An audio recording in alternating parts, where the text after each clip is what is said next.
अस्सलामु अलैकुम व रहमतुल्लाहि व बरकातुहू। बिस्मिल्लाहिर्रहमानिर्रहीम वस्सलातु वस्सलामु अला रसूलिल्लाह सल्लल्लाहु अलैहि वसल्लम।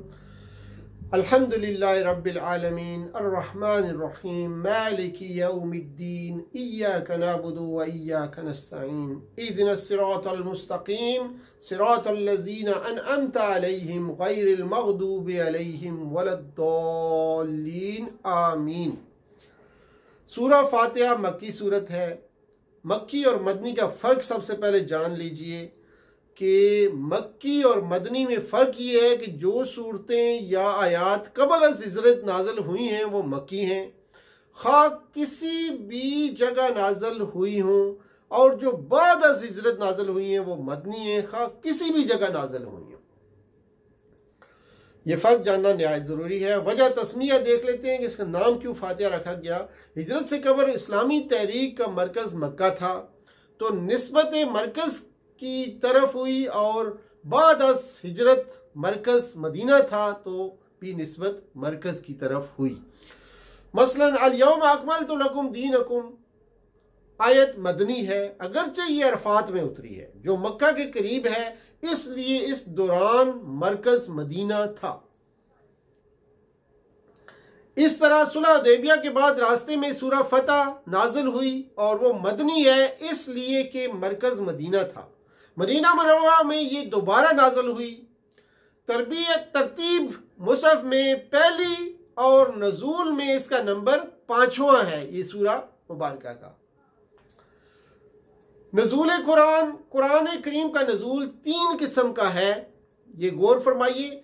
इल्म इलाही से लोहे महफूज पर नाजिल होना पहली किस्म, दूसरी किस्म लोहे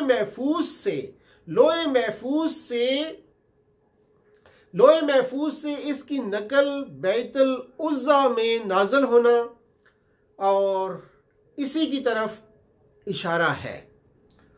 इन्ना अंज़लनाहु फी लैलतिल क़द्र शहर रमज़ान अल्लज़ी उन्ज़िला फ़ीहिल कुरआन। बैतुल इज़्ज़ा से जिब्राइल अमीन के ज़रिए रसूलुल्लाह सल्लल्लाहु अलैहि वसल्लम के क़ल्ब मुबारक में नाज़िल होना तरतीब मुसहफ से तरतीब नज़ूल मुख्तलिफ होती है। सूरह मुदस्सर के बाद नाज़िल हुई ये सूरह फातिहा।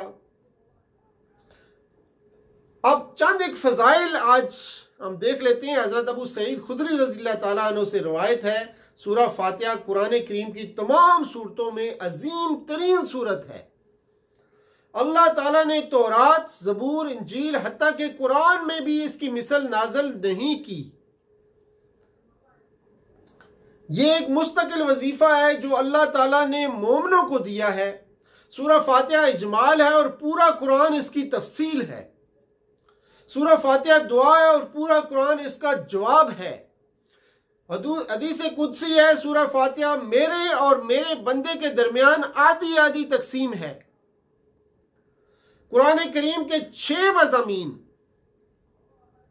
तौहीद, रसालत, आखरत, एहकाम, मानने वालों के अहवाल और उनके दुनियावी और उखरवी बशारतें, न मानने वालों के अहवाल और उनके दुनियावी और उखरती डरावे, ये 6 मज़ामीन।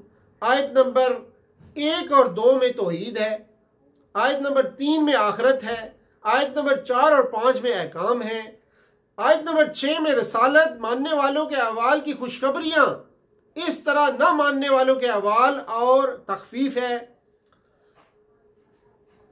देखिए आज के दर्स का क्या पैगाम है। सूरह फातिहा को समझकर पढ़ना चाहिए, सबसे पहली बात। दूसरी बात यह कि सूरह फातिहा को समझने के बाद नमाज का हकीकी शऊर हासिल हो जाता है। सूरह फातिहा की बताई हुई तरतीब के मुताबिक अल्लाह ताला से अपनी हाजात के लिए दुआ मांगनी चाहिए। जैसे इय्याका नअबुदु व इय्याका नस्तईन सूरह फातिहा का मग़ज़ है, तो अल्लाह के बगैर न किसी की इबादत की जाए और न किसी से मदद मांगी जाए। इसी पे इक्तफा करेंगे। व आखिर दावाना अनिल हम्दुलिल्लाहि रब्बिल आलमीन व सल्लल्लाहु ताला अला खैर खल्क़िही मुहम्मदिन व अला आलिहि व अस्हाबिही अजमाइन बिरहमतिका या अरहमुर राहिमीन।